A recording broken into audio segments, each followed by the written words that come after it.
Praise the Lord. காட்டிக் கொடுக்கப்பட்டவரின் மன்றாட்டு. திருப்பாடல்கள் 55வது அதிகாரத்தில் வாசிக்க கேட்கிறோம். கடவுளே, என் மன்றாட்டுக்கு செவிசாய்த்தருளும்.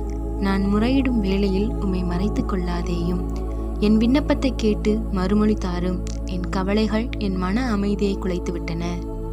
ஆண்டவர் மேல் உன் கவலைகளை போட்டுவிடு, அவர் உனக்கு ஆதரவளிப்பார். அவர் நேர்மையாளரை ஒருபோதும் வீழ்ச்சியுற விட மாட்டார். இதோ, கவலைகளால் மன அமைதியை இழந்து இரவும் பகலும் துன்புறும் வேளைகளில் நாம் இறைவனை நோக்கி மன்றாடும் போது அவர் நமது மன்றாட்டுக்களை புறக்கணியாமல் நம்முடைய நல வாழ்விற்காக துணை நிற்கும் இறைவன்.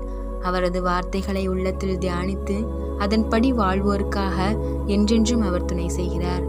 நாமும் இறைவனின் வார்த்தைகளை தியானித்து அவரது விருப்பத்திற்கேற்ற மக்களாக வாழ்வோம். என்றென்றும் இறையாட்சிக்குட்பட்ட மக்களாக வாழ்வோம். இயேசுவுக்கே புகழ். மரியாதை.